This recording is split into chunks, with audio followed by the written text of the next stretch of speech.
Now we want to find an inscribed rectangle in the circle.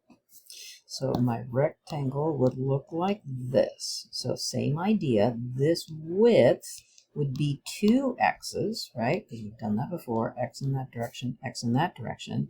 Oh, and wait a second. This height would be 2 y's.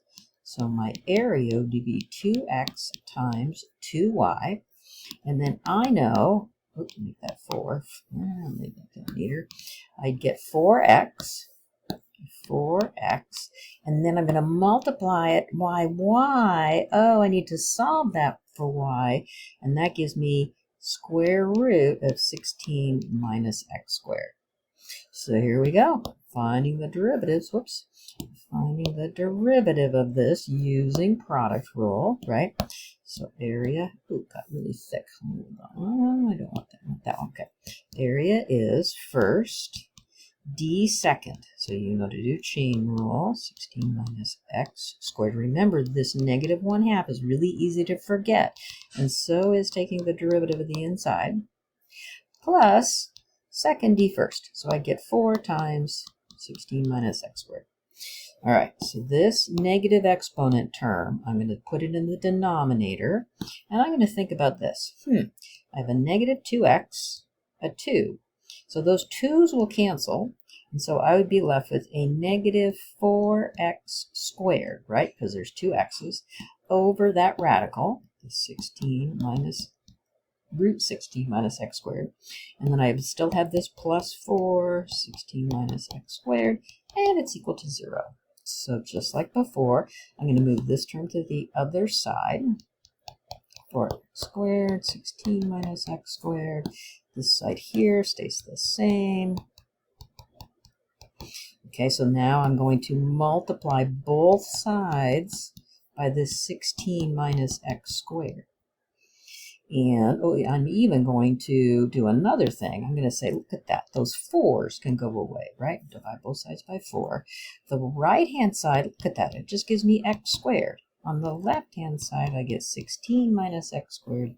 So then, solving for x, I get 8 is x squared. So plus or minus root 8 is the x.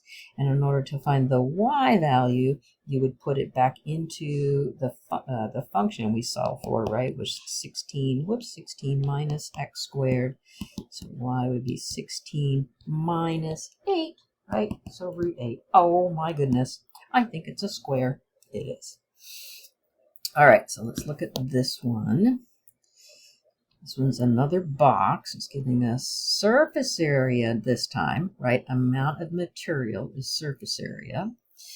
So that's saying 1,000 square centimeters makes this box that has a square base and some height.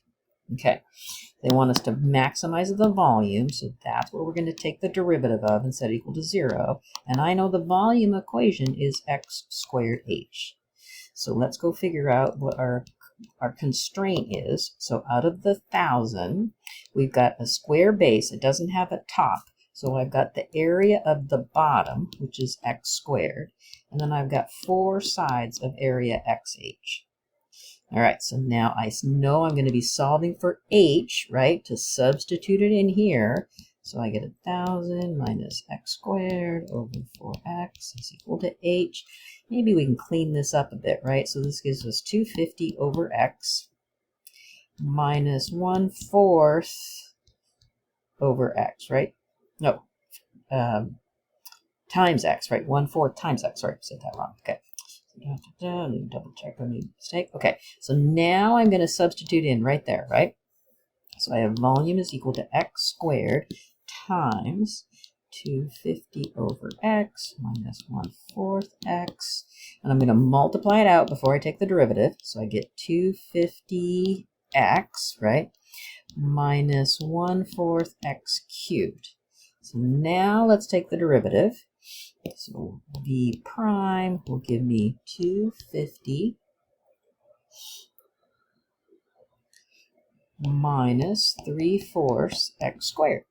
set it equal to 0, 3/4 x squared. So that would give me 1,000 over 3 is x squared. So square root 1,000 over 3, that's the x value. And the h value, you would plug it back into, I don't know, maybe that one, right? So 250, oh, just ugly, right? I'll just say, etc. So that would be the x value you'd want.